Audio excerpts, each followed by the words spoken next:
Hello and welcome to the Thailand Championship here on HeflaTV 1. This is going to be a best of one series between Team Malaysia and Gigabyte Mineski. As far as your casters today, I'm Grandisfeet and I'm going to be joined by Mike Wars, and this draft is progressing very quickly. Yeah, we're going to be seeing some pretty weird stuff from Team Malaysia right off the bat. Meepo, the Huskar, and Pugna, which is seeming like they want to ban those out every single game now. Fair enough, I suppose. It's going to let them get Death Prophet, Vengeful Spirit, whereas Mineski going to pick up a very early Warlock. Yeah, it's very weird to see these heroes prioritized so highly, and then after the Brewmaster Warlock, we're going to see Medusa. Mineski's teamfight is actually pretty ridiculous when it comes down to the mid-game scenarios for them. Team Malaysia's heroes are a lot more standard. This is pretty much the opening they've been running with for the entire tournament, really. The Huskar Pugna bans, and then Death Prophet Vengeful Spirit.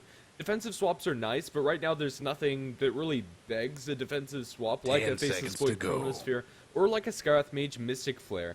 The other bans on the side of Mineski are fairly standard, with the Skarath Mage and Batrider being taken out of the pool, but again, Team Malaysia are going to ban out the Meepo. I'm really not exactly sure what their plan is this tournament, or if they have a bet with somebody that they can win with this draft every single game. But as far as their support play is concerned, their Mushi Death Prophet as well as their Vengeful Spirit have been very on point. Now they're going to take a little bit of a different turn as they go for an Ancient Apparition, which will be pretty nice at stopping the Warlock's heal. But other than that, there's nothing super great to cancel out with that Ancient Apparition Ice Blast.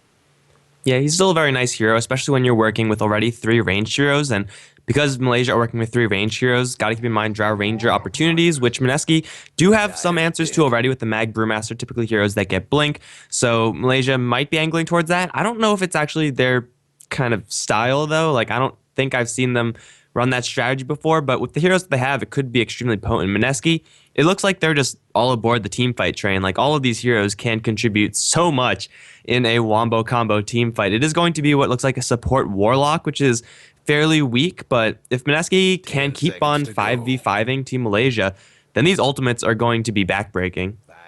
As good as an Ancient Apparition, Ice Blast, and Exorcism from the Death Prophet are in teamfights, it doesn't really compare to a Medusa that's going to be working with the Stone Gaze as well as Empower on the split shot, a Brewmaster split as well as a Warlock Golem. They're fairly long cooldowns for Mineski to work with, in particular the Warlock Golem. But outside of that, they have a whole lot of teamfight, and if they're able to work around those cooldowns, they'll be very strong as a team and can scale incredibly well in the late game. Their lanes are going to be a fair bit weaker since they do have Medusa as well as a Warlock. Presumably going in lane with each other, the Warlock is going to just be babysitting the Medusa and is going to stop pretty much any aggressive potential coming out from these lanes. Team Malaysia are going to go for something a little bit more standard in the Centaur Warner. Their global ganking potential is fairly strong, Team Malaysia, and their ability to get pickoffs is very strong as well. That said, I'm not sure Team Malaysia are going to be able to out-teamfight Mineski, and when they come knocking at your door, I'm not sure there's really anything they can do to counteract that. Yeah, for sure, that's the game plan for Team Malaysia is going to be avoid that in its entirety. They have very good single target pickoff potential, and if they let Mineski group up as 5, then I don't think there's any combination in Dota that could beat Mineski's team fight right now. It's just too overwhelming. So the job for Team Malaysia is to get an early advantage, try to press that advantage, and keep Mineski from, or try to delay them from getting their Blink Daggers. That's going to be very important. And then even when Blink Daggers do come up, which I expect them to come up at a reasonable time, then try to pick off Mineski one at a time to always have numbers advantage in the fight. If those things happen, then they will have a pretty decent shot. If not, Mineski could just 5-man everything. Yeah. Right now, Team Malaysia, although it might feel like a really weird pick, we are going to have Mineski going even further into the team fight. Right now, it's abundantly clear that that's their plan. I'm not sure if they're that great at anything else, but at that point, you need to be. You can just run down lanes, and there's very little that Team Malaysia are going to be able to do about that, except for split push, which maybe in this last pick they'll decide to do. Nagastar is still available in the pool, and I'd actually like to see that hero picked up by Team Malaysia. Having the Song of the Siren to disengage or disjoint the team fight coming out from Mineski will be very useful, as well as having a hero that will always be able to put pressure on the lanes if you do go for that Radiance build. And if they pick it up, I'd expect that to be the case. Reserve time. Yeah, that's a pretty powerful pick for Team Malaysia, and I think they probably just can't go wrong with that, as the Song of the Siren is going to be so instrumental if they do decide to go for it. Also having a Diffusal Carrier versus these heroes, Magnus, Brewmaster, very reliant on their mana pools, and Warlock, of course, doesn't really like Diffusal Blades that much. And the Medusa is mana shield, stuff like that, so it is a possibility for Team Malaysia. However, it doesn't really fit into their kind of idea of going super aggressive. Faceless Void can do it, and it also synergizes pretty well with the rest of Team Malaysia's heroes. It's a decent enough pickup. Yeah, I think it definitely has its merits. Offering the Chronosphere to 7 for the Ancient Apparition Ice Blast, as well as the Death Prophet Exorcism, is going to be really nice for them, and also offers a decent amount of teamfight of their own. If they can catch out the Brewmaster, Warlock, or any of these heroes and take them out of the equation for the teamfight, Mineski are going to have a lot harder time chaining their spells together. It's still going to be potent, but if you can kill 1 or 2 people inside the Chronosphere, it's just going to be that much easier for Team Malaysia Looks to take like we fights. lost one. All right, so this is going to be a very aggressively played strategy from Team Malaysia. The Death Prophet is going to be, the driving force between Malaysia's play. The Centaur War Runner as well, assuming he gets a decent enough Blink Dagger, is going to look to play 10 very seconds to aggressive, go. and I expect these supports are going to be roaming around as well. Mineski, they're a little bit more stagnant in their lanes. Disruptor, Warlock are not really the ganking duo that you want, and they're probably not going to be getting much action around the map. So really it's up to Mineski in order to turtle things out for the early stages and just try to put all the shields up, every single shield up. Yeah, right now on the Radiant side, it is going to be Mineski. I'll go ahead and introduce them while we are starting out with the pause. Since Jesse Vash has disconnected from the game, presumably some PC issues on LAN, but he is going to be playing on the Warlock. Our other support is going to be Oa playing on the Disruptor, Fu going to be playing on the Magnus, with Johnny on the safe lane farming Medusa, Jay on the Brewmaster, and yeah, already introduced Jesse Vash. All right, and on Team Malaysia, we have Mushi playing his Death Prophet. So far, been performing pretty well with that hero. Ohio is going to be on the Centaur War Runner with KYXY on the Faceless Void. 2 supports for Team Malaysia. We got Net on the Vengeful Spirit and X on the currently invisible on my screen Ancient Apparition. And, well, I think Team Malaysia, they have the right type of team comp in order to counter off Mineski. Most of the plays are going to be in the hands of X and Net. I mean, their rotations are going to make or break this game for Team Malaysia, I think. And as far as Malaysia's track record with the rotations coming out from Extinct as well as Net, they've been really on point. So, I don't know, I think I'd favor Team Malaysia, although maybe not straight up with the draft, just with the way that they can, in theory, play it. Right now, I expect things to be fairly standard as how they start out the game in their lanes. Probably just start out as a defensive tri-lane, protecting Void's farm, leave Ohio in the offlane, and have Mushi farming up the mid. But there is that potential for Vengeful Spirit as well as Ancient Apparition to show their faces in the other lanes, as ganking in the Death Prophet's lane is easy enough, especially against a Magnus that's probably going to be eating a lot of harass just from the right clicks of the Death Prophet and the Crypt Swarm spam coming out once Bottle is online for Mushi. Add a Magic Missile and an Ancient Apparition Chilling Touch on top of that, it'll be a dead mag. I think this is one of those games where it's pretty likely that we're going to be seeing Net and X do one of those side shop kind of hide and ambush things with Vengeful Spirit, Magic Missile, and the amount of damage they'll have with Chilling Touch. It'll be a great way to really just get a jump start on this game, and I wouldn't be surprised to see them do something like that. But as far as this game in general is concerned, guys, hide and ambush, this is going to be determining who's going to be going to the semifinal to be facing up against spoiler alert first departure, and the loser is going to be facing NXL in the next game actually. So that's where we're currently standing in this tournament. This is the 3rd and final day of the Thai Championship. Yep, still waiting on the Warlock. The first 3 games right now we're going to have Mineski versus Malaysia. Then they're going to go ahead and, oh dear, I completely spaced on who they're actually playing next. But yeah, it is going to progress on to the losers bracket as well as the grand finals later on tonight. All the games are best of 1, with the exception being of the finals, which will be a best of 3. So hopefully we'll be able to get into this game quickly enough, although it did start on time for once.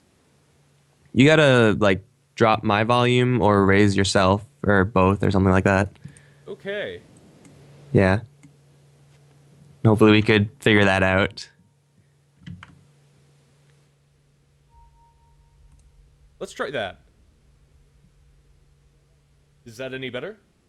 I don't know. I'm just watching it on the stream, and because I'm pretty loud, which is usually not the case. Usually it's me who's a little bit softer, but switching off the stream this day, so having a What's with all the little bit of screaming? sound issues, but it's fine because that's what pauses are for, right?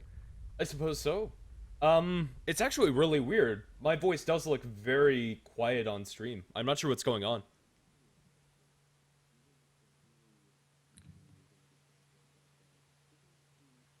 Hmm.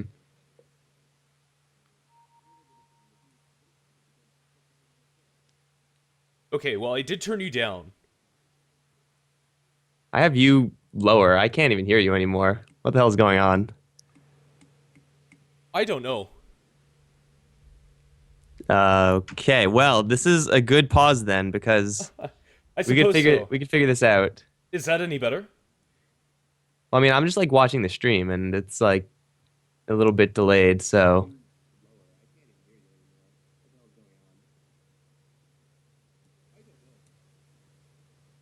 it's a little bit better. I think just keep going in that direction. Okay, so hopefully that's not too loud. It looks like I'm good. All right, well, yeah. Well, we'll figure it out, and I will, I guess, update you on the fly since you don't want to be echoing. That's bad. That's the worst case sound scenario. Okay, so hopefully that's not too loud. It looks like I'm good. Okay, hopefully we are sorting this out. Yeah, I can't We actually. have a lot of betters in the chat, so It's better by making it. far. Yeah, it's making it really hard to actually tell. We have people spamming my ears. Okay, so let me. All right. Oh, No, dear. I mean, if they just turn down Twitch if it's too loud. Jesus, guys, it's not that hard. Okay, well, hopefully this is not going to destroy your ears and it's good on stream. I don't know, just. Maybe we should just like randomly talk really softly just to mess with people and just. That could work. All right. Let's not. No, no, that's too mean. Okay, so I think all the sound issues are more or less fixed, guys. And I'm sure if it breaks or something, then well, we'll figure that out when it happens. But currently, of course, we have no idea what's going on with the warlock, and it is on land, so most likely they know, and they're just like trying to fix it, and they don't actually have to say anything because they're probably right across the table from one another. So unfortunately, we don't get to really know what's going on. That being said, hopefully this game is going to resume soon enough, as the game actually started on time for like the first time in forever in Dota history. Pretty much, like, this tournament has been very delayed, generally 30 minutes behind schedule at the very least. And today they said enough, and they actually started a tad early, which I suppose is good, but now we have issues with Jesse Vash's PC setup. I guess that's karma, right? Like if you think you're going to be starting early, then the fates say, no, you're going to be starting late, just like you should be all the time in Dota. Yeah, that very well could be the case. Somebody's actually just sabotaging this and making sure that it elongates for the most time possible. There's some 322 action happening behind the scenes.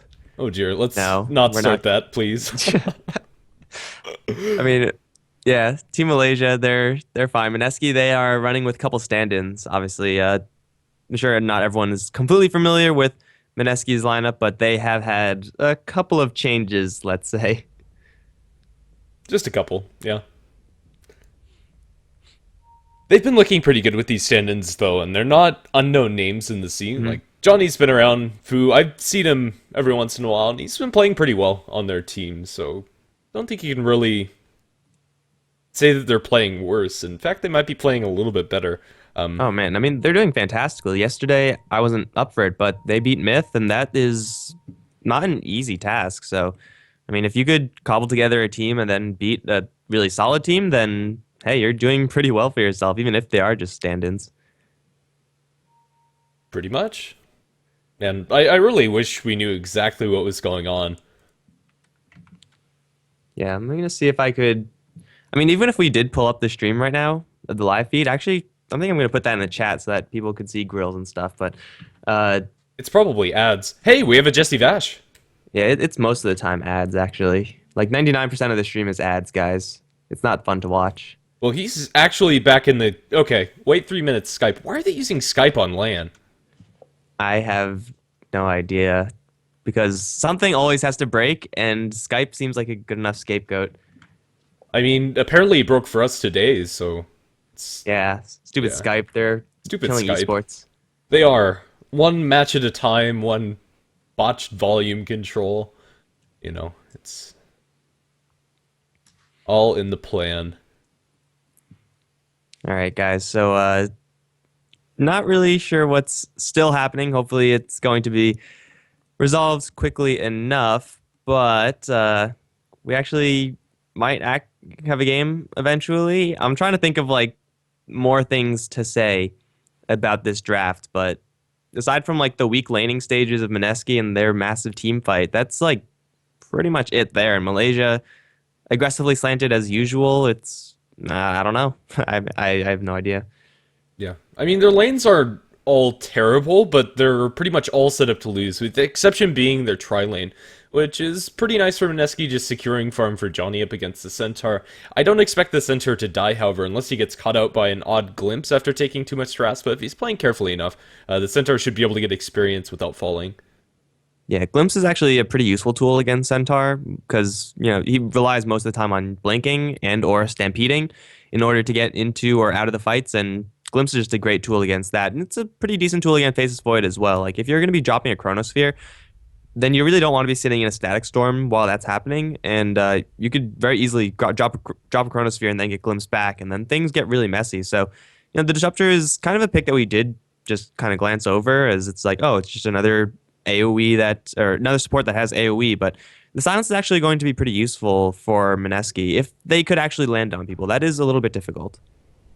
I'm not sure how difficult it is. It is an instant cast, and with the recent nerfs to Void, that Chronosphere has a very projected animation. It's fairly easy to spot incoming. Even if KYXY's play is perfect, there's still a pretty decent opportunity for a Disruptor to silence him before he gets off the Chrono, or get off the Glimpse after the fact, unless the Disruptor is inside the Chrono. Yeah, I just feel like I haven't seen Disruptors land many good static storms lately. I don't know if you feel the same way. I don't know, we haven't really seen him much lately. I think that's the bigger issue. I think we've had, like, one really good static storm as of late, but that was about it.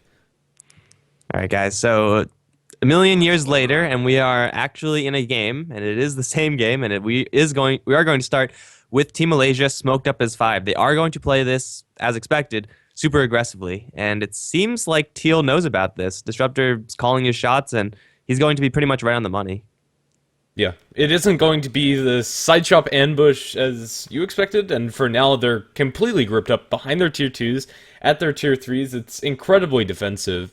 Malaysia, if they do want to exert control over the enemy jungle, they can, and will go ahead and block the pole camp, as well as, I believe, that blocking the large camp and giving them vision of these support rotations through their jungle, potentially spotting out a smoke. Yeah, so this is going to be pretty much Malaysia securing or trying to secure this bottom lane for the Centaur, and these are not your most common warding spots. Like usually you would have one kind of right below where the Centaur Warrunner is standing, and I guess below to the right, and that's not going to be there. There are sentries on Mineski, and I don't think they're going to be keen to these wards, as they're very rarely placed in these types of areas. The sentry ward that's blocking the pole camp might be dewarded. I'm not sure how on the ball Mineski are with finding that. Yeah, we'll just have to see. That camp is an absolute nightmare to deward. Even with 2 wards, even then you can miss. Let's see if they're going to be lucky enough, or if they even care enough to drop those wards. Currently, it's the Ancient Apparition who's screwed up to the high ground, but he gets first blood! Magnus finds himself in a really awkward spot up against Extinct. Although the Ancient Apparition is stuck here, it's still going to be a favorable trade for Malaysia. Unfortunately, I didn't see how that broke down in its entirety, but the Faceless Void, as well as the Ancient Apparition with the Chilling Touch, doing too much damage for the Magnus, and already off to a poor start in this offlane. And now X is going to commit the slowest of suicides, like 2 Satyr Banishers. Do you even know what those are called? He's going to take 8 damage a pop with Mischance.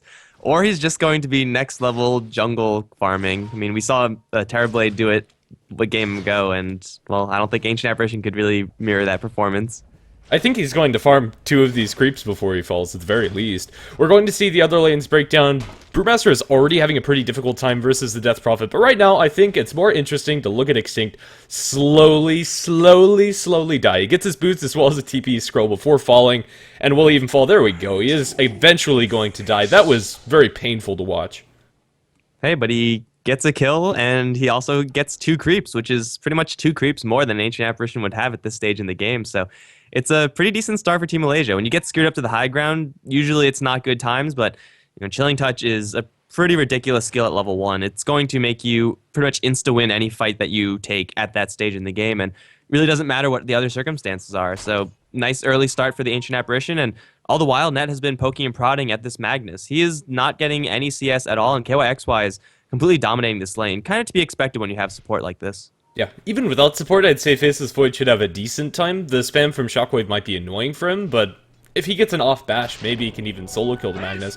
Right now it is just Net on zoning duties, and he's doing a pretty good job at it. Both of these supports are now at level 2. Actually, the Ancient Apparition, 11 experience, as they potentially are going to find the kill in the center. He drops the stomp, doesn't land as it's avoided by Oa as well as by the Warlock, and the heal and the right click should be enough with the haste rune picked up by the Disruptor. Looking for the juke's not going to happen. Yeah, they just found him out at the wrong time. The Centaur was actually body blocking the pole camp, and that's why he was stuck in that sort of situation. And, well, Haste Rune, Disruptor, Haste Rune really on anyone early on is going to mean a lot of aggression and sometimes even kills. Unfortunately for Mineski, straight after that, they smoke up on just a Warlock, and the Warlock gank train is not exactly deadly. I mean, Upheaval is a great skill, but it's unlikely to actually do anything. So I don't think this smoke is really going to work out. Even if they had a Disruptor, I don't think it would really do that much. Yeah, neither do I. Right now, Jesse Vash is just on a very deep mission looking for the courier, and let's see if he's going to find it. This might be successful, actually, as I don't think the Mineski are expecting this. They might have spotted out the smoke with this ward, but even then, I'm not sure. Warlock is going to spot the courier out, looking for the right-click 1, and right-click 2. That's going to be a dead courier and a dead bottle for Mushi, and Jesse Vash, despite not getting any kills, is going to pretty much win his mid lane for him. He's going to heal himself. Now trades a little bit with Mushi. I think that Jesse Vash is going to survive here, especially with the Brewmaster coming inbound. He is going to survive. Mushi, however, is going to be very unhappy in this mid lane, and now getting Upheaval to add insult to injury. Yeah, it's pretty much as good of a start as you could possibly ask for as a support Warlock, because usually you can't really get much aggression going, but I guess that's kind of a roundabout way of getting aggression. The Death Prophet's actually going to go strong into the Brewmaster. Does have 1 bottle charge, and that's going to give him just enough HP to survive. But Mushi is going to be without bottle. If Team Malaysia were a little bit more on point, I mean, you're obviously not going to be watching out for that most of the time, but they could have potentially flown the courier and gotten him out of harm's way. It is 3 minutes, and the Ancient Apparition had money, so I guess they just weren't expecting that, and why would you? Yeah, I suppose so. Right now, the other lanes are looking pretty good for Mineski, and after that bottle snipe, both the mid lane as well as bottom are going to be tipped in their favor, although Mushi, starting out the lane very heavily favored, is going to get a regeneration now, which will make up for the fact that he's missing his bottle probably for this next minute, so that bottle snipe might not be as impactful as maybe as it would in another case, and the Brewmaster was forced to go all the way back to base, so Jay is not going to be having a good time. Warlock's still sitting mid and soaking a little bit of experience. This is a decent move coming out from him just to make sure that they're not losing anything passively. Yeah, usually when you pick up a bottle like that, or you deny the bottle to the enemy, you take a severe advantage in that lane, but Brewmaster dropping down so low pretty much mitigated all of the advantage that he would have gotten in the lane, provided the Death Prophet has no regeneration. But her getting the regeneration rune, which means that she's going to be able to spam out a full batch of Crypt Swarms, and then she doesn't actually have anyone to deal with in lane, means that for these 30 seconds, even though she doesn't have a bottle, it's not really going to bother Mushi that much. It is going to give, as always, a lot of gold to Mineski, so it's always going to be a big win in that category, but as far as impacts in the lane, it's going to have a very small one. Yeah. Right now, we can look at how the safe lane farm is doing, and right now they're pretty much neck and neck, kind of to be expected when you have a lane that's not really pressured much at all. The Magnus as well as the Centaur can't really do very much to punish these fairly greedy heroes as far as farming is concerned. Medusa right now is sitting on 1,300 gold. This potentially could be a jump, but they're going to find themselves an extinct with the upheaval as well as a skewer. But then this might be Fu that's getting in trouble as he gets bashed by the Faceless Void. Now Chronosphere lands onto both Jesse Vash as well as Fu, and they're going to mop up at least the Magnus, and now putting a little bit of damage into Jesse Vash. He'll be forced back in his base, although body blocks are going to be pretty good coming out from the Faceless Void. He's not moving anywhere, still trying to stall for the Vengeful Spirit. It's not going to be enough, but he's also going to get bashed down. 2-2 is our kill score here at 6 minutes into the game. Yeah, KYXY getting a rather fast level 6. I mean, that is a level 6 that the Medusa actually doesn't even have. So I guess that's kind of going to catch Mineski off guard in that regard. And that's Faceless Void absolutely cleaning up and at the same time saving the hero Ancient Apparition, getting a kill and once again showing off the power of Chilling Touch. It's very rare that you have Cold Feet land, but it wasn't relevant that it did, but that also landed because of the early Chronosphere. Overall, that was pretty much the best opportunity for Mineski to actually get a kill with early Upheaval, as they completely caught the Ancient Apparition off guard and skewered him as well. So that was as good as it gets for Warlock ganks, and they still couldn't do it. Yeah, right now we do have the Hand of Midas picked up by the Faceless Void. It's not going to be equaled by Medusa Midas as she goes for drums. I like this build coming out from Johnny as I think the extra stats for Medusa can benefit her very heavily. And now Boots as well, although getting those after the drums, which is very unconventional to see, it's still going to work out for him. This Medusa is going to come online quite a bit faster than we're used to seeing, but then again, can they fight up against the Centaur as well as the Faceless Void? Right now the Void is going to be scary even without items. Yeah, he's going to be very easily able to handle this lane. He has prioritized Time Walk over Bash, which I'm not too sure I like against a mag, but hey, if you're going to be getting a Hand of Midas and you're going to be trying to take this a little bit later, then that's perfectly reasonable. Mushi, oh man, this is not the best game for Death Prophet. She gets her bottle sniped and then she gets glimpsed all the way back to the fountain. They were even trying to set up in this mid lane for, at the very least, the last 30 seconds, so this is a pretty annoying play coming out from Mineski, and it's, I'm sure, certainly getting to Team Malaysia. Yeah, definitely. Even though he's been sent back to the well, Mushi's still farming very nicely. 42 CS, 46 now after clearing up one stack of neutral creeps. It's going to be very nice. The Vengeful Spirit's going to be split upon, but the Central Ultimate's going to keep her at a decent amount of distance. I think that's still going to fall here as the Immolation as well as the right clicks. Will they be enough? Deep under tower, Vengeful Spirit is surviving for a lot longer than I thought she would. They're slowing down several of these minions. Now the body blocks are almost going to be enough to save Ned as he's going around, ring around the rosies. Now looking for this kill onto the Brewmaster with the Chilling Touch. It might be enough, and it will, as the Crypt Swarm as well as the right clicks for all three of these heroes land. Vengeful Spirit was running circles quite literally around those Brewmaster minions, and he just wasn't able to connect with that kill. And now Centaur is going to find the Disruptor. The kinetic field is going to stop all of this, unless you run back into the Centaur. Don't go that way. He was home free. No, actually he wasn't. Mushi was there to cut him off if he did run to the north. So Centaur gets a free kill. Really, that was very well played by Team Malaysia. First of all, Net, it's kind of an obvious course of action when you're in that situation. You try to use Fog of War to your advantage, but he also got a bottle charge halfway through that from Mushi, and that ended up saving his life. So that should have been a kill on the Vengeful Spirit. That was the first split of the game, and it results in the Brewmaster dying. That's a very rare case. Definitely. Right now, Mushi, working towards this Yul's Scepter, has face boots as well as an old talisman, and just the casual Sage's Mask right now. But this is going to come at a pretty decent timing for Mushi. He's currently the third highest farmer in the game, and just from their map efficiency, Malaysia are coming out ahead even before those two kills happened. And now with those two kills added to their score, they're going to be looking very solid in this game. The Centaur getting a solo kill is actually very important for him. He backed off for the Trunkel Boots before going for this Blink, but the Blink's still going to come out at presumably about 12 minutes, which is a great timing for Ohio, and he'll be able to put it to good use. And even without the Blink, the Stampede initiation is still going to be pretty solid. Magnus Blink, however, is not going to be very close, and Mag's still waiting for his level 6. There we go. There's RP. Yeah, the Centaur Stampede is going to be so useful. It already was useful against the Brewmaster, as generally once the Brewmaster, starts his split or jumps in for a clap or whatnot, you're just going to be popping that Stampede. And even if he does get the rock off, the distance that he has to run in order to catch up to the rocked target is going to slow down and really shut down his DPS by such a large margin. So even if Ohio doesn't get the Blink Dagger, even if he dies, then it's not really going to bother him that much. But Mag is going to skewer for the rune. That's going to end up costing him his life. He's going to get a nice 3-man RP and then try TP out. It's not going to work, though. So he uses the RP to die. I mean, I don't really think he had any way of getting out of there. Now the Chronosphere onto Jay. He has a split. Do they have enough burst damage? Do they have enough chain stun? It's going to be just enough. Even Ohio coming in for a backup hoof stomp if needed. That's going to be 2 easy kills for Team Malaysia, and just like that, this tier 1 tower is going to go down. Yeah, it will be glyphed as to be expected, and the tier 1 tower down in bottom is probably going to be traded away for it, in fact falling faster than the tier 1 tower in mid. Johnny probably getting the last hit, and will. Meantime, Mushi gets the tier 1 tower in the mid lane with the rest of Team Malaysia. They're going to farm one of these stacks coming out from Mineski, and we saw this previously in our last Team Malaysia game, where they've been able to control the enemy jungle just by feeling very confident about their ability to move around the map. They still have a Stampede ultimate if they really need to get out of there.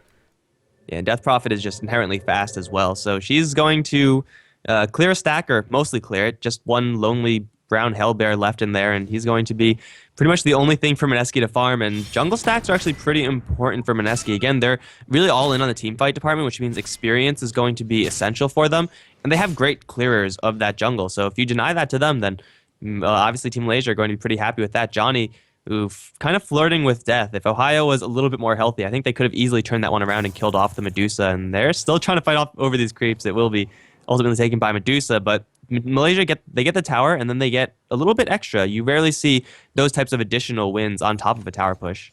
Yeah, Blink Dagger now on the Brewmaster, however, this might be Mineski's time to make something happen. They have the Blink Clap split initiation available for themselves.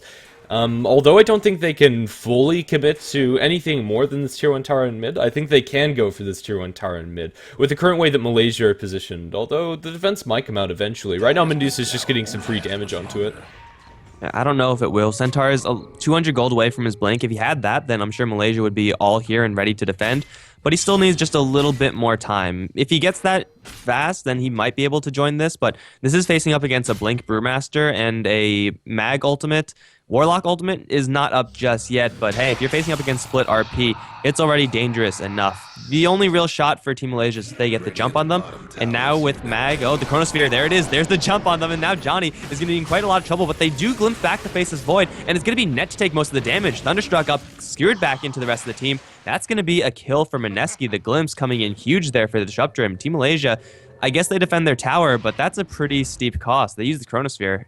And now the smoke coming out from Mineski. They do have the Brewmasters smoked up, and this initiation might come at the cost of several, if not one of Malaysia's heroes. Right now, X is going to back off, and I think that they know that Mineski are up to something, currently not showing on any of the lanes. Mid's pushing out into their tier 2 tower. Faceless Void is on the enemy side of the map, and it looks like they will find Extinct. He drops the ultimate onto the Brewmaster, but the split comes out. They're going to get this Ancient Apparition at the very least. Death Prophet also shows her face here, but Mushi is defensively positioned to where he's not going to get caught out, or will he? We don't have mana for the glimpse coming up from the Disruptor. Exorcism pop by Mushi, wants this Disruptor kill. It's going to be thrown up in the air. The damage is still going to come out. The upheaval's being channeled by the Warlock, and now the Kinetic Field going to hold in place. Central ultimate going to be dropped to try to help out Mushi, but doesn't even need it. Just looking for anything else. Right now, it is just going to be a 1 kill going the way of Mineski, and Exorcism also forced out. It's going to be Disruptor potentially in a little bit of trouble. Ohio definitely knows Disruptor is here, and this is going to be the kill that Mushi wanted, although did use most of the Exorcism for that. So this tower is not going to be lost in this exchange. Using Exorcism like that is generally not preferred, although Team Malaysia, they can feasibly take a fight straight after. They are still fighting up against quite a few teamfight ultimates, so I don't know if they want to slow push anything in this game, let alone a tower where they could easily get jumped upon. Right now, they're going to attempt it. Johnny throws out the Mystic Snake to delay things. Eul Scepter is going to disjoint that coming out from Mushi. And now the Blink Dagger is available for the Magnus. Mineski's initiation power is now pretty much through the roof. At this point in the game, I think they've gotten through their hump. The only hero that's not online yet is the Warlock. He's still halfway towards this level 6. Once we have that Warlock ultimate, however, Mineski can start pushing fairly aggressively themselves. And if they catch Malaysia out in a compromising position, maybe one of them can get fountain glimpsed, there's not a chance that Malaysia are able to take a 5v5 or 5v4 engagement. Yeah, right now it is going to be Faceless Void. Mask of Madness on top of the Midas is hitting pretty darn hard. Has a Chronosphere available and potentially find an initiation opening in mid, although the only one currently here is Oa, and the Brewmaster's a little bit up towards the north. They're looking for this jump onto him. The ping's coming out from both sides. Blink away from the Brewmaster will keep him safe. Medusa potentially in a little bit of trouble, although this is a very aggressive play from Malaysia. They are going to place a ward right under an enemy sentry, so that's a little bit unfortunate. The creep wave should spot this. I think it will be in range, although it's just barely not. They're really going to want to dive this one, but this is extremely dangerous. You're diving a lot of heroes, and now the jump in for KYXY is going to set up for an Ice Blast, but will it be enough to actually kill off Jay? It looks like he will shatter, but in the meantime, Fu is going to land a 2-man RP on the supports. That's going to very quickly bring down the AA, and the Faceless Void is also going to drop. Now Ohio and Net both on the run. Net is going to be the casualty. Where is Mushi in all of this one? He's on the bottom lane, having no part in any of that fight. That was a disaster for Team Malaysia. Definitely. They get caught up by the Stone Gaze while the Chronosphere is going off. They're able to split up Malaysia, or Team Malaysia, and taking a 4v5 engagement where you're being focused down in groups of 2 is not the way to do it. They don't lose everybody as the center is able to make it out alive, but it's still a complete disaster for them. Mineski only lost their Brewmaster. And really, I think this game is heading in such a way that Team Malaysia are actually starting to lose the grasp over this game. They are going to get Mushi a rock dropped on him, and then he's going to almost get split. However, the Kiilstofte will interrupt that. The split is going to happen regardless, and now Mushi's in quite a sticky situation, but here comes Ohio. Will annihilate the Warlock, and then mess with the Brew Lane just a little bit as well. They don't have enough to actually kill off Mushi. He's actually going to try to chase for that, but here comes Net, and this is now a dangerous situation for the Brewmaster. He's going to chuck a rock, and looks like that should be it as Mushi... Actually, no, Fu has jumped in very deeply. What is the Mag doing there?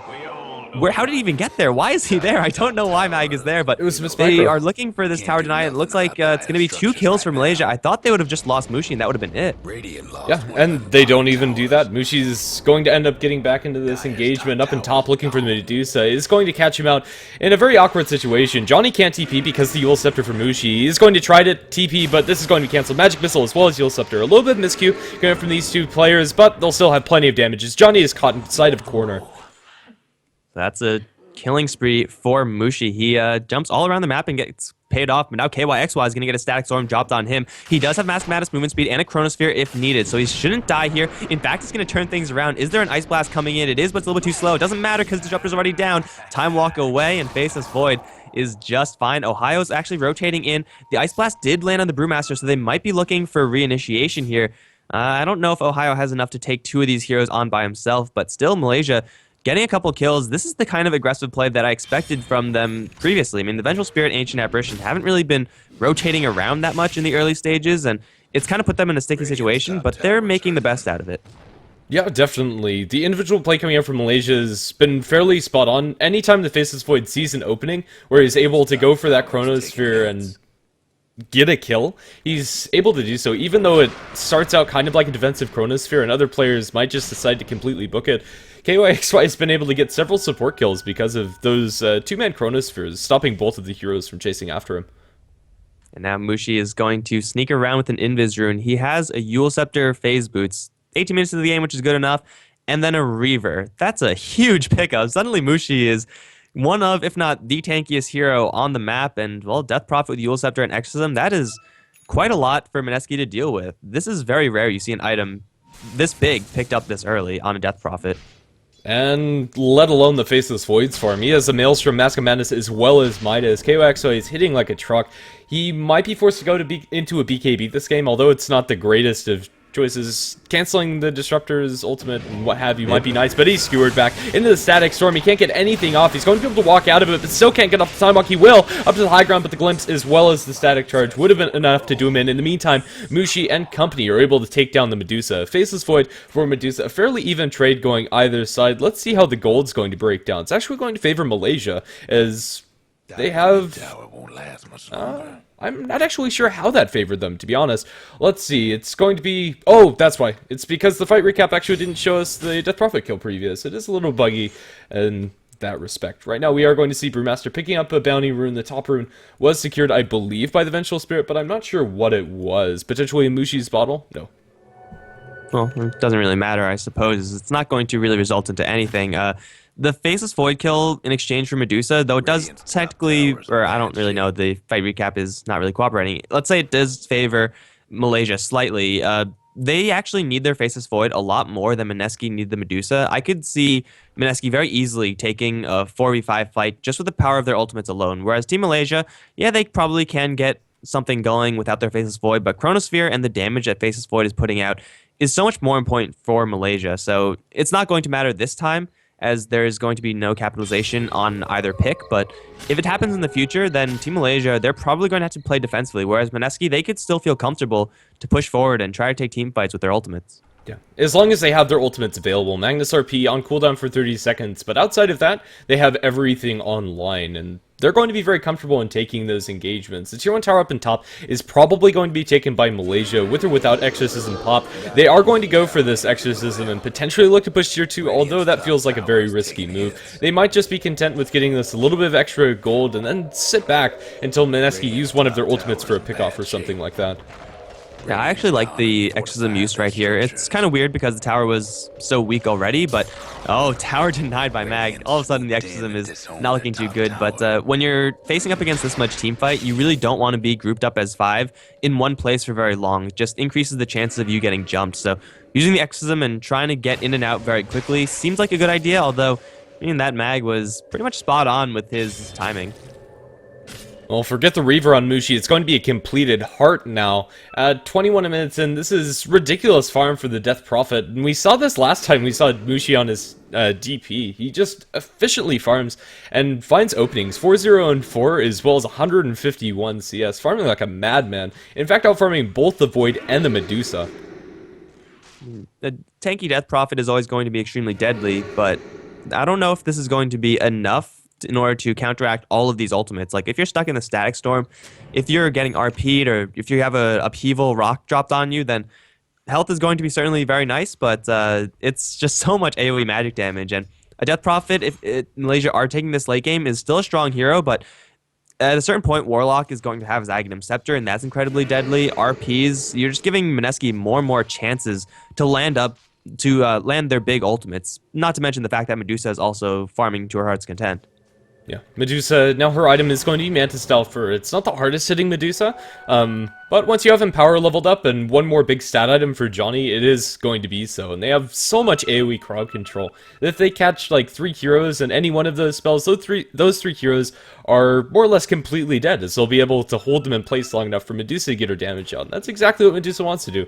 Just sit inside the team fights and right click without really having to reposition yourself. Mineski, they're grouped up as 5. They're going to smoke up. However, it is possible that Malaysia know about this because Mag just used a Shockwave. This is going to be a fight that is very heavily going to favor Team Malaysia. They get a better initiation angle, plus they have better team fight in general. Johnny's going to blow the smoke first. He's run to the front lines, has Stone Gaze. Will he actually make abuse of it? They're going to all blink all over the place. In the end, it's going to be Jay jumping in straight into a Chronosphere. Fu's going to run into it as well. The Warlock ultimate's actually off point, and Fu might be going down here. He's going to land a single RP onto Ohio, but Mushi in the back end is just not being touched at all. So far, the only person dies is Ancient Apparition, as Malaysia now have to get the hell out of here. The team fight initiation from Mineski, though it wasn't on point, they were just so strong with just their raw power, and also the Exorcism was not used, and Malaysia, they end up losing only their 2 supports. Honestly, it could have gone so much worse for them. Mineski's initiation was just so cluttered, and the Chronosphere broke everything up.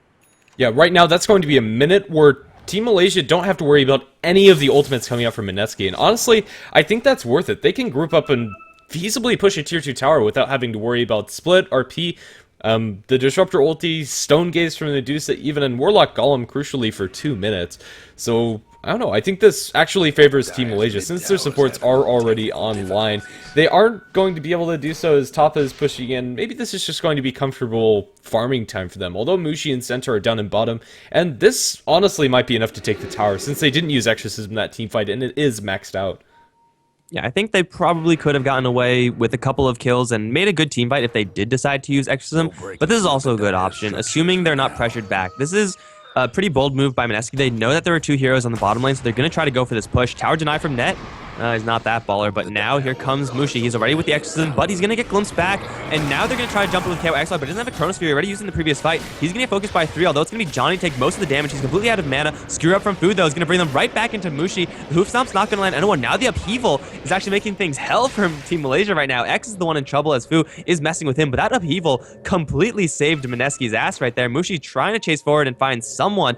He's going to potentially catch one Hoof Stomp onto Jay. That's going to be the death of the Brewmaster. Can they catch anyone else? It looks like the answer is no. That's actually a pretty clean disengage from Team Mineski, kind of mirroring the clean disengage that Team Malaysia just had on the bottom lane. Yeah. Had Johnny been chased down by the Faceless Void, and Faceless Void got one more bash, I would say that that benefits Malaysia. But again, we're going to see a fight that really doesn't accomplish much, and it's going to give Mineski time enough to delay, to get their ultimates back online. They used a Static Storm at the end of that, and there's still 30 seconds until they have a Warlock ulti, but this is fine for Mineski. They're very comfortable in taking a fight with the ultimates that they have left.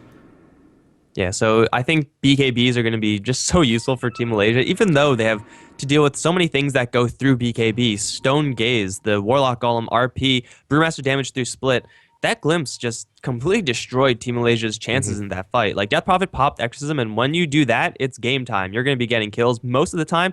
If you're not in the fight, you're not going to be getting any kills, and you can't really get around that. So Mushi is kind of in a weird situation. He obviously wants to tank up. That's why he has the plate mail, and he doesn't really want to buy BKB, but if fights keep happening like that, then he's going to have no other option. Yeah, I think that's fair. The BKB is such a useful item up against the Disruptor. He's not going to have an Aghanim Scepter for a very long time. Disruptor as a support can't very easily farm jungle, and pretty much all of his income is out of those team fights, and if they go well. But a BKB's more or less going to stop that. It's not very nice that they have to go for it, but up against a Brewmaster and Disruptor, those two heroes in and of themselves pretty much mandate that they need that magic immunity. Yeah, so Malaysia, they're going to find themselves in a very sticky situation item-wise. They could just ignore it and just try to weather those ultimates out and try to be okay with that, although I don't really know if that's the best way to go. Team Malaysia, they're making a very bold move right now in the bottom lane. The enemy ultimates are up, and they should know about this as well. Though Mushi is still extremely tanky, you don't really want to be voluntarily taking fights, like a full 5-on-5 team fight, into Mineski's lineup. You want to take your fights when it's vastly in your favor as far as the numbers are concerned. So, yeah, Malaysia, they're making the right decision. They're all backing off. This would have been pretty bad for them if they actually got into a fight.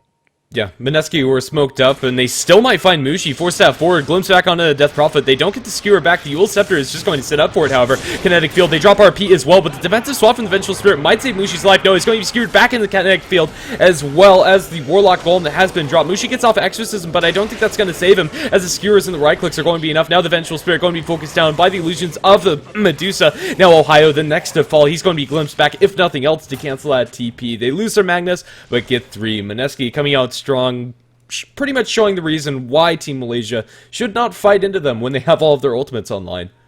Yeah, not gonna lie to you guys, it was a bad idea to do so. KYXY unfortunately left that fight right before it broke out, and he was on top lane, couldn't really do anything. If he was there, I think Team Malaysia probably could have salvaged it. I mean, the Chronosphere would have pretty much 100% saved the Death Prophet, and when she's alive, that means Exorcism is going to be doing that much more work. However, Malaysia, they decided to jump in with only 4 heroes, thinking Mushi was tanky enough to survive that. That's, awfully bold of them to think so. And they paid the price. If they had a full 5-on-5 lineup, I think the fight would have gone their way. But Mineski, they just found the right timing. Death Prophet got swapped out, but that's only level 1 swap. Didn't really buy her that much space, as she was still stunned by the RP. And then the glimpse back, just adding insult to injury, really. Team Malaysia, they drop a team fight. However, really, this is where the weakness of Team Mineski's lineup is. Now they don't have any ultimates, and feasibly, Team Malaysia can get something done if Exorcism was not used. But it was, so right now, both teams are running without their big cooldowns. Chronosphere is available for KYXY, but honestly, without a BKB, he can't really use that Chronosphere very effectively. Drunken Haze as well as Glimpse are going to make it almost impossible for KYXY to do damage inside or outside of the Chronosphere, for that matter. Faceless Void is going to have the Black King bar completed now, sending it to him on the Courier, so their next team fight for Team Malaysia has a much better chance of going better for them. Hopefully they're able to find a proper engagement where they have full forces, as well as a good timing on the BKB. Yeah, the Centaur Warrunner is also holding on to a hood, though he does have an Ogre Club. I expect this to be the pipe, which is going to be a very relevant item. There's not too much burst magical damage on Mineski, but all the heroes do deal quite a bit of magical damage, so he's going to get some serious value out of that, assuming he doesn't go straight into the BKB, which is a possibility, maybe better, but I don't know. I think the pipe is the right way to go. Team Malaysia, they're going to walk right into the same situation they were just in, and this is going to be the Warlock ultimate still down for another 30, but I mean, clearly Malaysia, they know what happened last time. This is probably not the best thing to do unless they get Supreme Initiation. And with the Chronosphere on your side, that is a possibility, however risky it may be. Yeah. I don't think that Mineski know the Black King bar is available for the Faceless Void, so maybe that's going to be the trump card that Malaysia are going to be focusing on. They drop the Chilling Touch on some of their heroes, but decide not to initiate. Although Johnny is walking through his jungle, they don't have any ward vision over this Medusa, and potentially going to get a wraparound on Malaysia. The jumping comes from Faceless Void, catches out 2. Fu is going to be brought down almost instantly, as well as Jay going to be dropped. Will he be able to get off the split? I'm not sure. They are going to start focusing on KYXY. The swap's going to keep him alive for a little bit longer. The physical damage is just too much for him to stand. Now Medusa's in the middle of this fight. She's losing a lot of her mana, but still standing strong. Trying to focus down Mushi is a very difficult task for them. Now going to turn, right-clicks himself, going to be bouldered up. He's also falling fairly low. KYXY is running around. It's a very spread out engagement. Now looking towards the north as they find themselves to Jesse Vash. The right-clicks from Medusa are not going to be enough, and now the bash is going the way of Jesse Vash. Are going to secure the end of this Warlock's life. It's a 3-for-none trade as Malaysia just find a way to keep everybody in the outskirts of the fight very many times in that team fight. The Faceless Void, Vengeful Spirit, Centaur fell low, but they weren't able to bring them down, and now that Mushi's ultimate's worn off, he's going to have a full heal. And I think that fight is going to be won by these vision wards of Malaysia. They have 2 sentries, so they know that this observer ward is perfectly secure. They saw the entire movement of Mineski. They knew exactly when and who to jump on, and the Chronosphere on 2, with the Ice Blast to follow, denied the Mag any sort of plays at all. He literally could not do a single thing in that fight. And, you know, straight after that, you're expected to take a decent fight, and that's exactly what happened. The Warlock Golem was a little bit, I don't know, it wasn't actually doing that much, let's just say. And Team Malaysia, they just have the vision, and they have the openings, and they take a decent team fight. And it's mostly just because of initiation. It's going to be so important moving forward for each team to start fights on their own terms. And if Malaysia have vision like this, then starting fights is going to be so easy for them.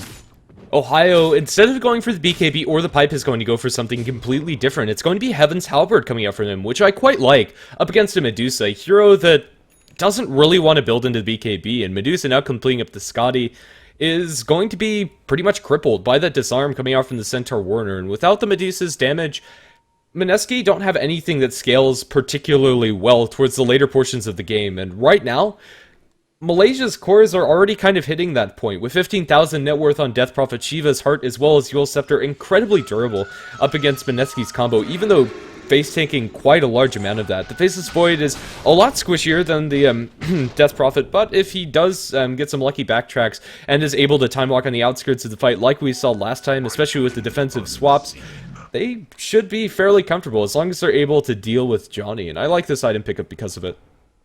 And Malaysia, they are going to capitalize on this item pickup by trying to go for this tier 2 tower. It is going to be secured. Double damage on Mushi, certainly going to help with that. And then instantly the pings for the Roshan pit are out. Now, this is the worst place for Team Malaysia to take a team fight in the Roshan pit against all these AoE ultimates. However, I think they could very easily clear this and get out before Mineski even mobilized, because they're all on top lane. And Mineski don't have any vision around the Roshan pit. The sentry wards again coming up from Malaysia, securing control over this map, and they're going to be able to take Rosh incredibly fast with Exorcism and defend their top tier 2 tower to boot. Faceless Void now with an Aegis, they're going to be fairly comfortable with taking some fights, although maybe not until they have Exorcism available. Yule Scepter already used by Mushi will mean that Brewmaster is able to TP out to safety, but it still takes a truckload of damage from the remnants of the Exorcism. Right, so Aegis in this game is going to be so much more useful than Aegis in pretty much any other game. Usually with the way Mineski's teamfights are going to flow is that they use all their ultimates, and that's pretty much the bulk of their power right there. So if you survive that with an Aegis, you're going to be able to actually turn things around, and you have an opportunity to get a Chronosphere off on the Faceless Void, or get an Exorcism off your Death Prophet with an Aegis. So that's going to be such an important item moving forward, as Aegis is pretty much the best counter against giant one-off ultimates. Yeah, in that sense, Malaysia have now found a pretty large footing in this game where they're going to be comfortable taking a fight. Exorcism still on cooldown for the greater part of a minute, and so they might not push until they have that available, but once they do, I'd like to see them go for tier 2 tower push. Even though they are pushing into the huge team fight combo of Mineski, I think they can still pull it off. Yeah, it is going to be dangerous as always. If they slip up just once, then suddenly they could all die, and then things are not looking too good. But if they do find an opening, again, vision initiation is going to be very important, then I could see them taking a decent team fight, especially with all these new items.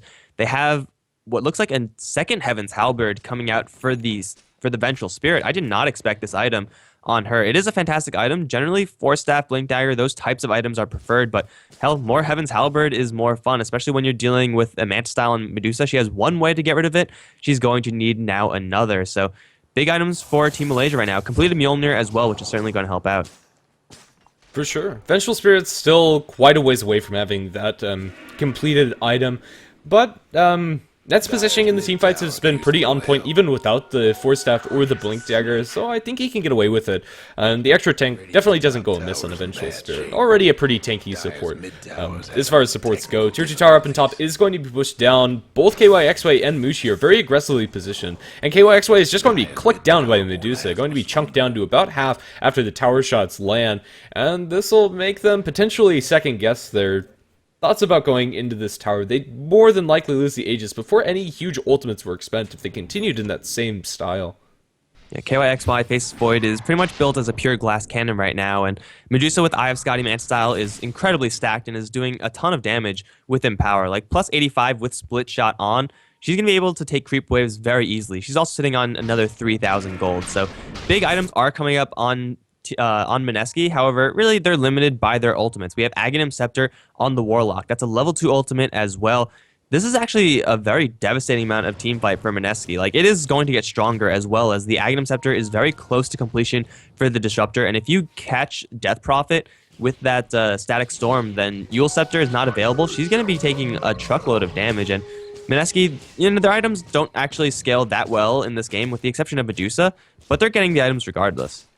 Yeah, and I think that's fair. Right now, they're going to have a large leap in power. Although they won't have anything mirroring this later on in the game, the ability to lock down the BKB from the Faceless Void, as well as the Yule Scepter from the Death Prophet, heck, even the other utility items on the likes of the Centaur Heaven's Halberd and eventually the Vengeful Spirit's Halberd, is going to be very useful for them. Tier 2 tower again is going to be pushed by Malaysia, just poking and prodding here or there, and eventually they're going to take this tower. Although now that the Medusa and company are in position, with the exception being the Magnus down in bottom, this can be a sketchy engagement. Mushi is going to still continue going, and they're looking for the Chronosphere, find it solo onto Johnny, trying to focus down this Medusa before the fight begins. It's a great way to start the fight, and they might be able to do so, and now the Medusa is going to fall as soon as she's out of mana. Disruptor also going to die. Now the Magnus, double kill for KYXY. The split comes out from the Brewmaster, and he's going to put a lot of damage, especially with that ultimate coming out from the Warlock. It's chunking heroes down, but then again, so are these Warlock Golems taken out by the Exorcism of Mushi. They're going to throw the Centaur up in the air, but right now this is a huge opening for Team Malaysia to go high ground. Buyback forced out by the Medusa,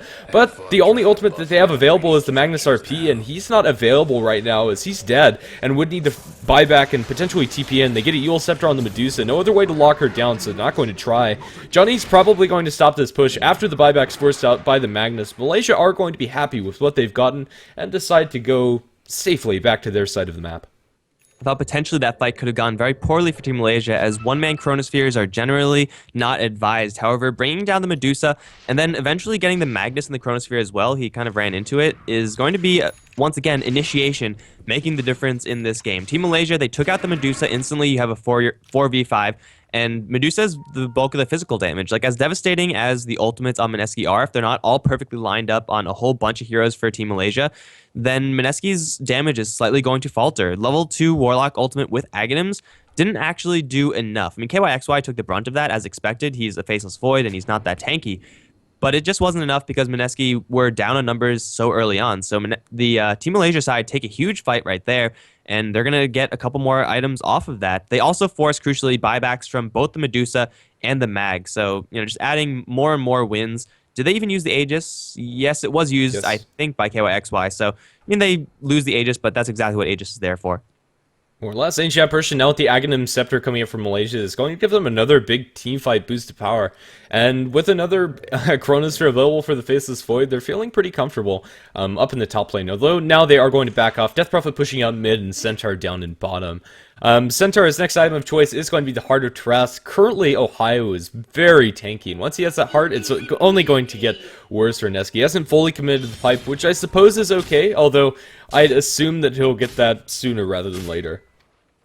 Yeah, so Mineski, really what they need to do right now is just stall for time for this Medusa and pretty much be happy that Malaysia aren't pushing with Mineski's ultimates being down. Soon they're all going to be available, 20 seconds until Warlock has his, and that's going to be the last one.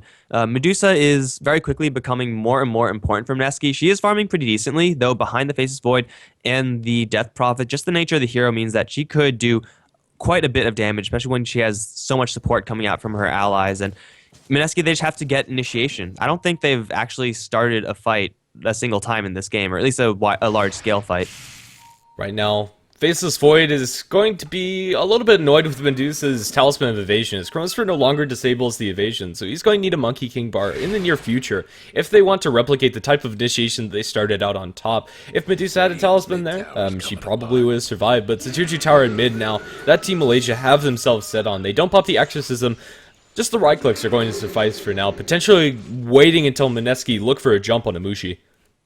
As good as Exorcism is at killing towers, at this point you really want to use it for team fights, and pretty much team fights only, as without that the Death Prophet contributions to fights are going to be extremely limited, as Crypt Swarm, Sheepstick, Shivas, it's all alright, but you really expect a little bit more. So Mushi's just going to slowly peck away at this, and I'm pretty sure KYXY is just waiting for his opportunity to jump in.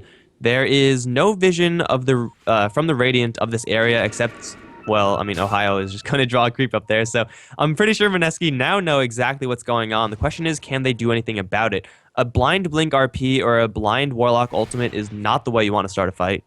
Definitely not, and right now they're not even going to have the potential to do so. Johnny's sitting pretty comfortably on the front lines, but then again, so is Mushi. Tanking the tower with the Heart is very easy for the Death Prophet to do so, and Team Malaysia, they're going to back off the Vengeful Spirit, but everybody else is in position where they could jump feasibly. Blink Dagger on the center as well as Time Walk on the Faceless Void. Shiva's Guard completely mops up the creep wave, and this tier 2 tower is eventually going to fall if they keep this up. Although with some farm up in top as well as farm down in bottom, they're going to decide to put pressure on other lanes as well.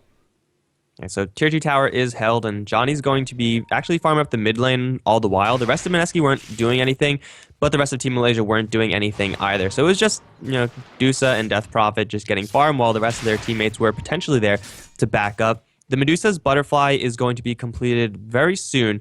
The question is, does she want to hold buyback? She actually doesn't have it available. It's on a 2-minute timer, so I think this Butterfly should be purchased. And this is going to be pretty much without response from Team Malaysia. Again, the MKB or Aghanim Scepter for Faceless Void is not there. He does have 4,000 gold, which is very nice, but I don't know. Mineski should be looking for a fight right now. Maybe they are unwilling to fight just because they have such a huge advantage when they're on the defense, but I don't know. I feel like they're just so powerful right now that they could probably take a fight, Mineski. Yeah, I think that's fair. Right now, Faceless Void is sitting on 4,200 gold, so the Monkey King bar isn't far off if he wants to purchase it, although the Faceless Void probably will be saving for buyback, since he does have his available. Although, if they get the next Roshan, that might be a different story, as Team Malaysia still have pretty good control around the Roshan pit. It's going to be secured by net dropping a couple more sentries. There's some sentries on the enemy side for Mineski, but no actual vision around the pit, which is fairly surprising to me. All of their vision is isolated up in the top lane with 2 wards. In fact, one very peculiar cliff ward being placed, usually seen to counteract Tinker, potentially looking to see a Centaur jump, but that tier 2 tower is already down, and their vision isn't going to help them in the next team fight, presumably.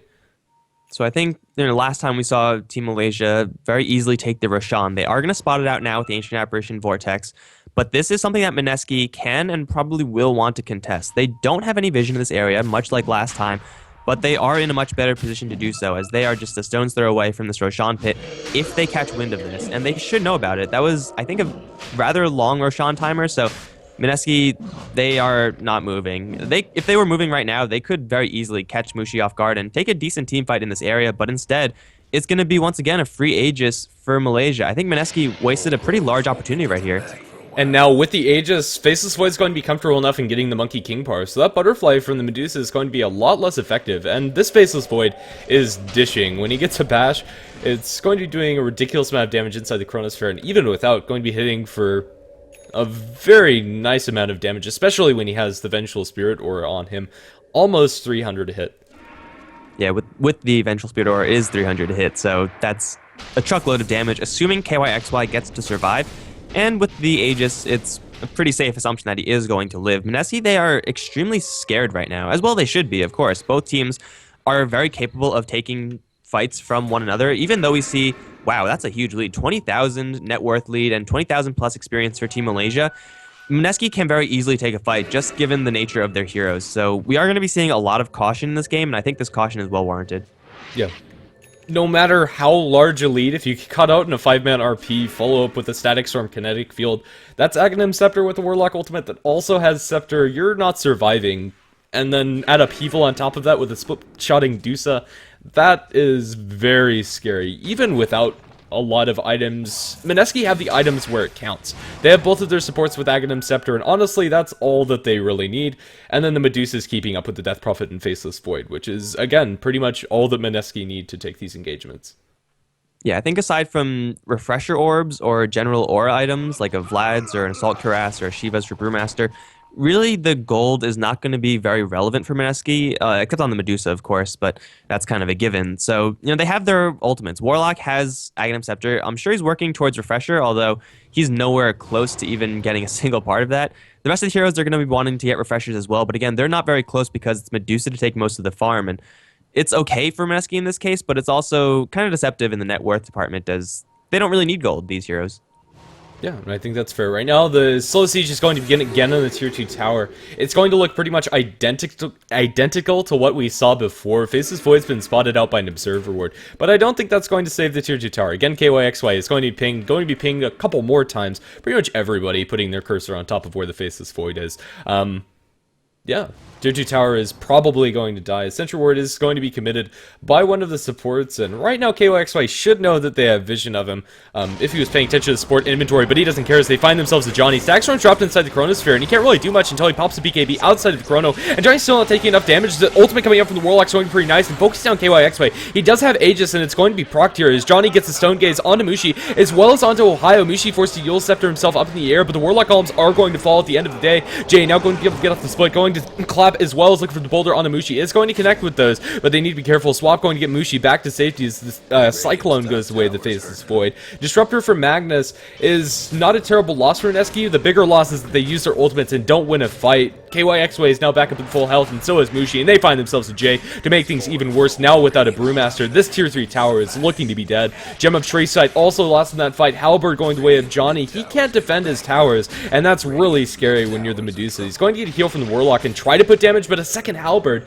is going to make that almost impossible. Melee Barracks, at the very least, is going to fall in mid, and I think even more. The upheaval is going to be annoying, as well as Kinetic Field. Now Johnny feels comfortable enough to go up into the front lines, but he's not doing enough damage here. KYXY is taking a decent amount, but Mushi with over 25 armor is going to be very healthy. Glimpse back onto the Centaur. This might be one of their kills, but TP away from Ohio. I think he's actually going to make it. There's no way to cancel this, as the Glimpse was already used. So, actually, everybody from Malaysia survives. They get 3 kills and a full lane of barracks.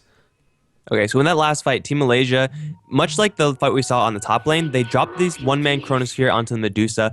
However, they don't actually fully engage on the Medusa. It was pretty much just KYXY doing the damage, and he was doing a lot, but the tankiness of Medusa cannot be understated. She was surviving pretty much everything that KYXY had to throw at her. But in the meantime, Mineski, they were throwing ultimate after ultimate into the Chronosphere, thinking that Johnny was being the target of focus. They threw the Warlock Golems into that area. They threw the Static Storm there as well. And when you have 2 ultimates being used pretty much only onto KYXY, well, then that clearly means the rest of Malaysia are going to be running wild without answers. So whether it's intentional that Malaysia were just mind-gaming Mineski there, or if that was just purely accidental and that just happened to be the way the chips landed, that was so extremely well done by Malaysia. They kind of baited Mineski into defending their Medusa. As weird as it is to say, that's exactly what happened. But we see Johnny with a very scary item. This is a Sacred Relic, and you guys know what that means. And I think it's really the only course of action here for Mineski. It is risky. Giving away a Divine Rapier to a Faceless Void is a great way to throw the game, but honestly, this Medusa needs to hit harder. Her right clicks were tickling the Death Prophet and Centaur. They actually didn't do anything, so I think it's warranted. She's probably gonna have to ship those drums in order to pick this up before the next team fight, as it looks like Team Malaysia are going to barrel down the bottom lane. Warlock Ultimate's going to come off of cooldown in just a couple of seconds, so they are going to be going into the full team fight power of Mineski, and maybe if they have the Rapier completed, this could catch them off guard. But right now, Johnny is just going to wait to get it the natural way. When you have a Rapier, buyback actually doesn't mean anything, as once you die, you're losing about 7,000 net worth. So I don't think he's going to save for it. The courier is currently over by the secret shop, just waiting for that Demon Edge to be delivered. Malaysia, if they've been checking out this Medusa's inventory, should know that she is going for Rapier, but they might not know how close she is to it. Right now, the smoke is going to be popped by Mushi as he clears a creep wave, but all the other heroes are smoked. Potentially some mind games coming up from Team Malaysia, as Mineski don't know really where to expect this jump. Well, they're going to know right now as Mushi is going to show himself, and really, if you're Mushi, unless you are just next level mind gaming, you're not going to be in this position without substantial backup. So Malaysia, they're going to strike with Mineski having all their ultimates up, and this is incredibly dangerous. However, I think they're going to feel comfortable enough to do it anyway, just with the vast amount of net worth they have. This time they don't have Aegis, so this could turn out to be very bad. They have to go right now, though, and fully commit to this tower. Otherwise, Johnny's going to have a Divine Rapier delivered. He just needs to clear one more creep wave, and he's going to have that. Mushi is going to town with the Exorcism, and he does have a Refresher Orb, so this is going to be a tower taking quite a bit of damage. Really nothing much invested from Malaysia. In fact, they could back off and for another 2 minutes be safe. But now Johnny has his Divine Rapier, and instantly they're going to smoke him and look to take a team fight. I love this from Mineski. They know that they are so strong with this new item pickup, and they are probably going to win a fight if they take it decently. And really the worst fear for Johnny right now are these two Heaven's Halberds. We saw how useful they were when Mineski were trying to defend the mid lane. If they catch the Medusa right now with Heaven's Halberds, then it's going to be even worse because she's going to be presumably outside of her base. Right now, they know that the Medusa has the Rapier. She just showed herself to the creep wave and she was instantly pinged. Right now, the Roshan timer is still yet to be seen, still about 55 seconds until it has the potential to respawn. And I think that's where Malaysia are going to decide to go next, although it's an incredibly dangerous spot for them to fight. So maybe they won't do so until all of their lanes are completely pushed in, or until they find a pick-off, whichever comes first. It's going to be Team Malaysia forced to play defensively after this Divine Rapier is picked up by the Dusa. All right, so I think outside of more Sheepsticks or more Yule Scepters on more heroes, they don't really have any great answers to this Medusa, as she'll just be able to sit there and just right-click away. So that's the only thing I could feasibly see Team Malaysia farming up for, but who's really going to be getting those items? Maybe there's going to be a Yule Scepter on one of the supports, but if Faceless Void for sure wants to get more damage, the Death Prophet already has a Sheepstick, so I mean, you obviously can't get another one. She has a Sheepstick Refresher, so I guess she has two, if you want to count it like that. Maybe it's time for Ohio to get a Sheepstick. What do you think? I think that's fair. Like, more lockdown would be wonderful. As nice as more tank would be on the Centaur Warner, he's pretty much capped out in that department. I'd say either go for AC or for Sheepstick. Yeah, I think Pipe at this point is not really a huge concern. As much as the magic damage from Mineski is a danger, at this point it's all about the Medusa and Malaysia. They're going to try this one more time, and it looks like once again, Mineski, they are too scared to leave their base. No Dr. Aegis this game, at least right now. This is going to be Cheese and Aegis going the way of Team Malaysia. I think it's going to be Aegis and the KYXY. Cheese should be given to Mushi ideally, but he doesn't have the item slots, so I guess Cheese for nobody. Cheese for Ohio as he waddles his way into the pit and is going to have that cheese. Whether he passes it to Faceless Void or uses it himself is still yet to be seen. Boots of Travel now and the Death Prophet is officially 6-slotted, although eventually might decide to ship out the Yules for something else. Yeah, so Yule Scepter maybe into a Heaven's Halberd, or I don't know, maybe an Assault Cuirass on the Death Prophet. Either way, she's pretty much topped out, and Mineski, they have gotten no new items since last we checked. Again, Medusa has been receiving 100% of the farm for Team Mineski. That's why the second place net worth on Mineski is Brewmaster, who has like 1/3 of the net worth, or almost less than that on the than the Medusa. So Medusa is going to be the focal point of the fight for sure. She has the Divine Rapier, she has buyback, so potentially she can die, lose the Rapier, and recover it. But they're going to have to fight because Team Malaysia, they're forcing the issue. The Exorcism is out. This will fortify the tower, or force the fortification, but it will be brought down in the end. And now BKB on Medusa. This is the strongest Medusa is ever going to get this game. She's officially 6-slotted as well. The only question is, can they actually get fight on their own terms? KYXY is not in a position to dive Johnny right now, but there's a skewer forward. Ooh, nice dodge from Mushi. He's going to keep himself safe. I think that would have been his death, or at the very least, Malaysia starting a very poor fight. Right now, it's going to be Malaysia, again, taking this very safely. Is now with the BKB on the Medusa, she's not as easy to focus down, and those Heaven's Halberds aren't going to phase Johnny at all. And it's a full 10-second BKB under Medusa. This late in the game, it's usually fairly weird to see, especially since you can't rebuy the BKB. But 10 seconds is enough for Medusa to 1v5 the enemy team if Malaysia are locked down. The Faceless Void had a Talisman of Evasion going for a Butterfly, but I don't actually know where that went. So, I mean, the Butterfly certainly would have been nice, but yeah, I don't know. So either way, it's going to be Malaysia waiting for this Mushi ultimate. It's safe damage. It's on Venge. These Raxes. What was that? It's on Venge, the Talisman of Evasion. He has the Butterfly completed. Oh, of course. Why didn't I look on the Vengeful Spirit? I suppose not. He's going to ship away the Mask of Madness, so now KYXY is without lifesteal.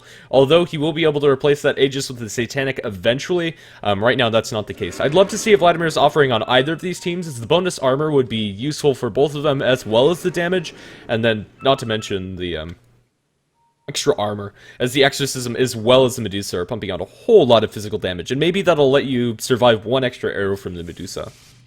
I feel like we say this every game. Like, teams just aren't buying Vlads. It's an item that is good, and people should be buying it, but these teams just aren't doing so. Like, especially on Mineski, it's a way for these more useless E-heroes, like the Disruptor and the Warlock, to help out their Medusa, because they're not getting anything. You might as well be going for a really nice budget item like the Vlads. It's one of the few items that they could actually get to help the Medusa. That and a Medallion. Like, as weird as it is to say to have a Medallion 55 minutes into the game, it's worth it, because you're not getting anything else. Yeah, right now it's a Warlock that buys a set of Tangos at this point in the game. I have no idea what for, to be honest. Yeah, Mushi is going to cancel his TP back towards his base. That's a little bit of a misplay, but he has the refresher if he really needs to go anywhere. Right now it's just going to be Slow Siege coming out from Malaysia, putting pressure on all of these lanes, and Mineski are currently bottled up. And that's kind of how it's going to stay until either of these teams find an opening. That might be straight onto Ohio. He gets solo RP'd, brought back in the enemy team. Although it's not the greatest initiation, it will be enough to get the kill on KYXY. He does have an Aegis, and it is going to proc almost immediately. The defensive swap is going to kill Ned, but save the Centaur for now. Is able to pop the cheese, now going very aggressively. Still haven't dealt with Johnny. Now they're looking for the right clicks. He is going to be chronosphered as he BKBs. They don't have enough damage, however. He's going to be running fairly low on mana at this point. He's still very tanky, even with a completely dry mana pool, but maybe not taking enough to get bashed. And now Johnny is going to be halberded. The BKB wears off, and now they're able to do their damage. Now they're going to get the Hex onto Jay. Jay double-edged. They're not locking it down enough, but right now it doesn't matter. He doesn't have a split refresher from Mushi. Wants another Exodum, double Hope Stomp, and now they're going to find Johnny again. He has bought back, but there is no Rapier available for him. Skewer going to drop Mushi inside the base, but he's going to survive at least through the first part of this. The upheaval is going to come out, and Medusa at this point isn't doing that much damage since he doesn't have a Rapier. Now Fu is going to be dropped upon by Ohio, and the center just casually sits inside the upheaval, body blocking up for Mushi's retreat. The Exorcism is going to wear off, and GG called out by the Magnus. They can do nothing with this Divine Faceless Void cleaning up all of their barracks. It's mega creeps. And I think Medusa is going to survive before this game actually ends, but Team Malaysia, they take it. Initiating onto only one hero with a Blink Skewer, it's not really the best thing, and really the Aegis was the biggest factor there for Team Malaysia. The Faceless Void jumped in straight to a Static Storm, and he died with the Aegis. And that's fine, because that's what Aegis is there for. And if he didn't have that, I'm pretty sure Team Malaysia would have lost that fight, and this game would still be being played. But that Aegis advantage being so huge for Team Malaysia, and that's going to ultimately win them the game against all this massive team fight. They come out ahead in most of those fights. Yeah, I'm actually very surprised that they did. I think a lot of it comes down to Mineski just flat out never contesting Roshan. Team Malaysia got it every time. Although they have a bit of an easier time getting to Roche because they had an advantage in map control, it still should have been attempted. Mineski should know what's going on, or at least have a better attempt at trying to keep control of the Roche pit. Either way, that is only going to be the first game here of the Thai Championship. We're going to see Team Malaysia go up against... let me check the schedule very quickly. The next best of one is going to be... It's actually NXL versus Mineski, and then after that, we're going to have Malaysia versus First Departure. There we go. Okay, thank you, Mike. This has been HeflaTV here, casting the Thailand Championship, and we'll be back to you fairly shortly, or at least I hope so, if there's not very many land delays. I've been Grant the He's been Mike Lewis, and see you soon.